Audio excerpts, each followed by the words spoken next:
وسهلا بكم أعزائي المستمعين في حكايات من تراث رمضان على إذاعة إحنا بتوع الراديو.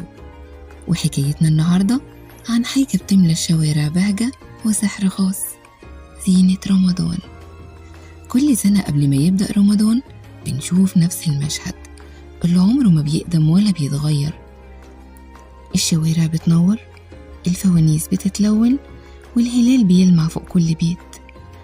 لكن يا ترى ايه حكاية زينة رمضان وليه بقت جزء من طقوس الشهر الكريم؟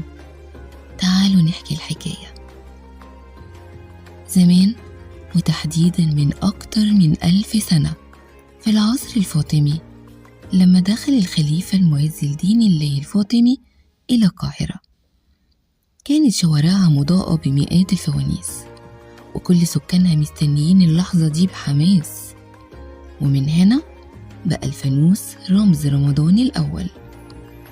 لكن المصريين ما اكتفوش بالفوانيس، بدأوا يضيفوا لمساتهم الخاصة، زينة ورقية، أشكال الهلال والنجوم، وألوان مبهجة بتحول أي شارع عادي لقطعة من ليالي رمضان الساحرة.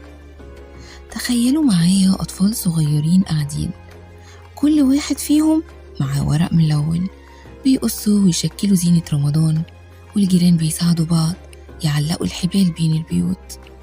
زمان كل بيت كان بيعمل زينته بنفسه بإيده ومساعدة جيرانه، وكانت اللحظات دي من أجمل ما في رمضان، لحظات بتجمع القلوب قبل ما تزين البيوت. ومع مرور الزمن الدنيا اتغيرت، والزينة بقت جاهزة بدل ما كانت بتتعمل يدويا، والمصابيح الكهربائية بدأت تاخد مكان الفوانيس التقليدية في بعض الأماكن. بس هل الإحساس اتغير؟ لا طبعا، زينة رمضان مش مجرد ديكور، دي فرحة بنتوارثها، ذكريات بنتشاركها، وشعور بيقول لنا إن الشهر الكريم قرب.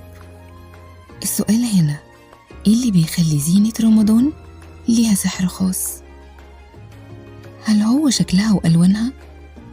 ولا اللحظة اللي بنقعد فيها مع أهلنا وصحابنا ونزين مع بعض؟ الحقيقة رمضان بيفضل رمضان، بس الزينة هي اللي بتحسسنا بيه. وانتم ايه أكتر حاجة بتحبوها في زينة رمضان؟ وهل عندكم طقوس خاصة لتزيين البيت؟ شاركونا ذكرياتكم.